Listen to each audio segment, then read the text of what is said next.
out of the hospital, trying to learn her way around the city again, dealing with the trial, watching my daughter sit on the witness stand, watching my son sit on the witness stand.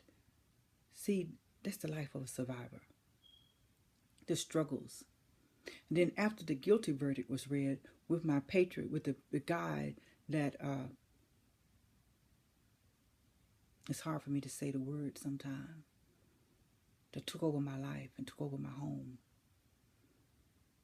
To survive that and finally get to him being found guilty. And then after that, see, after the guilty verdict, all those people that was helping you during the trial, you know, the detectives coming in and out of your house, the people inquiring and making sure your children got to court on time, well, that stops.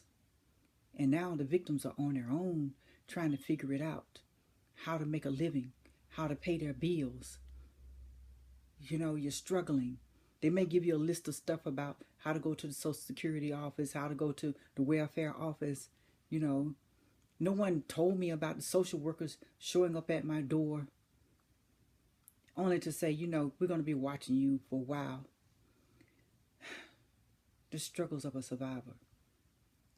But, you know, those people that want to be successful so bad and they're not thinking about the consequences of life's journey, there's ups and downs. So I was calling this speech, Riding the Waves. Because on your journey to success, it's not going to always be easy. It's going to be hard work. There are going to be times that something will come along and stop you in your tracks. It could be the birth of a baby. It could be a death of a loved one. It could be a struggle, job loss, losing your way along the way, getting with the wrong kind of friends, socializing with the wrong kind of people.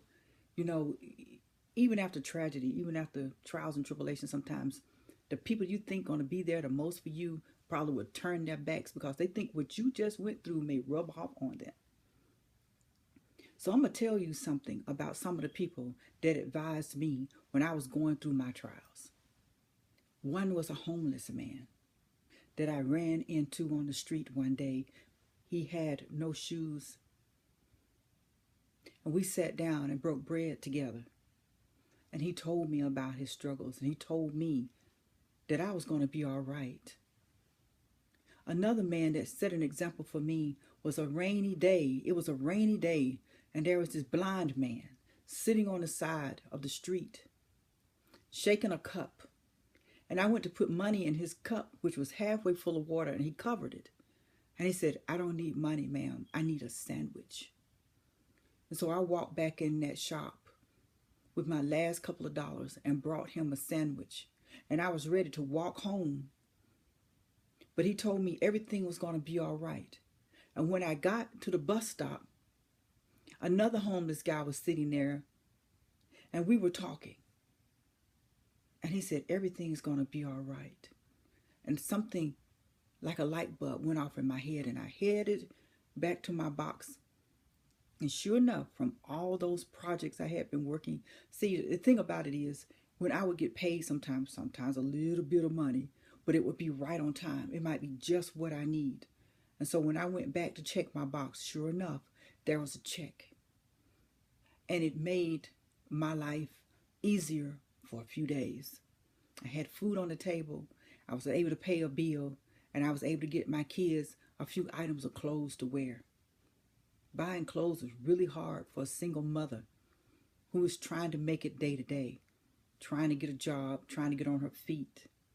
You know, the struggles are real, people. They are really, really real.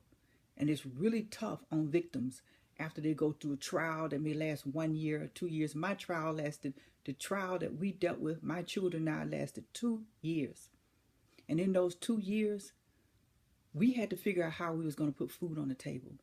We had to figure out how we were going to comfort each other. We had to figure out how we was going to keep warm in the summertime, in the wintertime, and keep cool in the summertime. You just don't know. Some of you out there are posting that, you know, if a person isn't successful, then don't talk to them. But I'm telling you, a homeless man on the street can advise you. Because a person who has made mistakes along the way may be the best person to tell you, don't make the same mistake I made. I'm an example of that mistake. Sometimes go down to the homeless shelters and just talk to some people. Some people you will meet ran away from home when they were children. Some were prostitutes. Some got into drugs. Some used to be on Wall Street. Some used to be very rich, lost everything. Not because of drugs, not because of prostitution, but because of mental issues. They started having nervous breakdowns. It's a lot of stories out there that you miss only trying to seek those who are already successful. Sometimes you have to look low for your step, because sometimes when you reach high, that step may be too high for you to step into. So look low sometimes and take your steps one step at a time. Be thankful for those that want to advise you. So many young people want to turn their backs on their parents. They don't want to listen to things they're familiar with. They want to listen to somebody outside of home, somebody that means them no good. But to them, that's new news. At the end of the day, all of us are not born at the same time. We're born different for a reason. Sometimes those that's going through a struggle, going through a tough time, going through a hard time may not have always been there. There's a reason why they're there. And a story that they might tell you today may help you tomorrow. Don't look down on the man that's struggling. Don't laugh at your neighbor if you see their stuff sitting on the side of the road. I know how that feels. That happened to me. And when it happened to me, my neighbors, knowing me, asked me, do you mind if I have that chair over there? Do you mind if I have that? See, I didn't mind, because even in that moment of watching my stuff being sat on the side of the road, I saw better. I saw a better day. And sometimes God blessed me within a week of that day. Sometimes it took a month. But it wasn't long before God blessed me with better than what I had, because I not only lived on faith, but I worked hard. And I surrounded myself with good people. Not all people were good. People came across as to be good. But it took me to figure it out. And sometimes by the time I'm figuring it out, it's a little late. It's a little late in the game for me. But remember this about seeking your riches, is that you will ride the wave. You will have some good times where the waves, you just flow and you're just doing so good. The waves are nice and smooth. But you better understand this. While the waves are smooth, you better be getting ready for the storm. You better be getting ready, because everything that you have in life is not promised to be with you always. That includes family, that includes friends, that includes wealth, that includes homes and cars. You see, it's the soul that you have to maintain. Prepare your soul for the storm. Prepare your spirit for the storm. It doesn't hurt to pray sometimes. It doesn't hurt to cry sometimes. It doesn't hurt to release some of that pride and look at someone else and say, I'm going to give a kind word today. I'm going to be nice to somebody today. Think about somebody that you mistreated along the way. Did you really have to mistreat that person? Did you? Don't wait until it's too late to say I'm sorry, and mean it. Not say it because right now it feels good, but say it and mean it, and change something about yourself that caused pain for somebody else.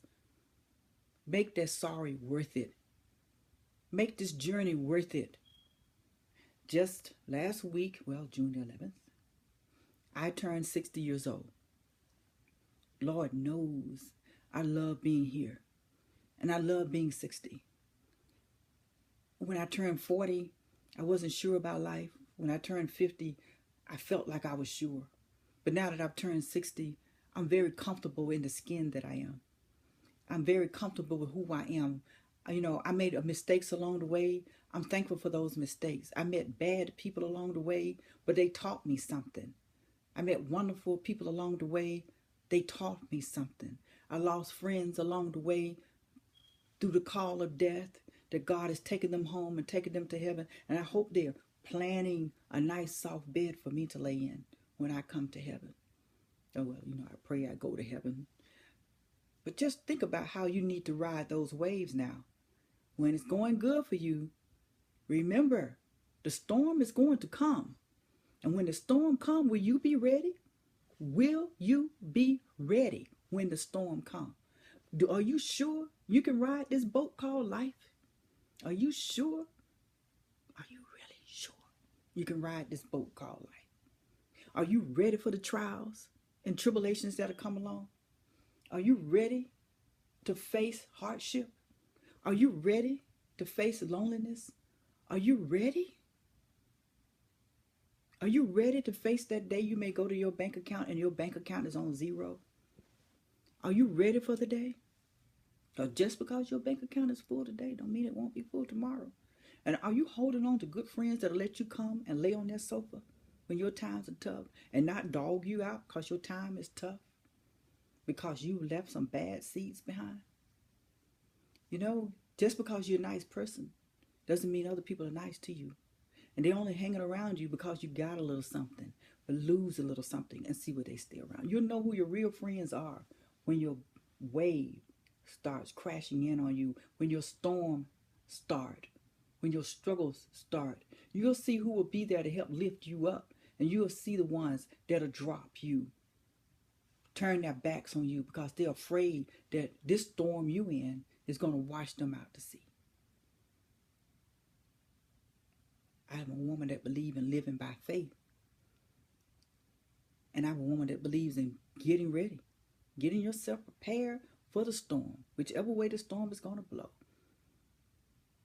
Get ready for your storm on this ship, on these waves that you're floating on right now.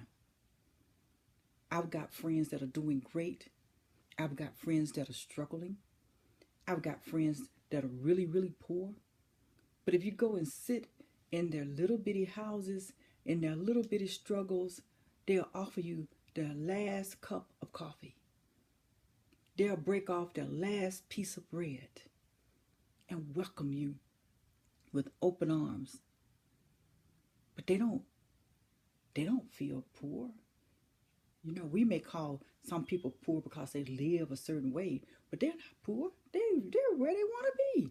They're rich in spirit. They're rich in their soul. They got something to give, a piece of bread, a small cup of coffee, and a word of hope, and a word of encouragement and inspiration. That's why I go and I sit with the poorest of the poor and listen to them talk to me sometimes. Tell me what I need to do on this journey and tell me how to weather the storm.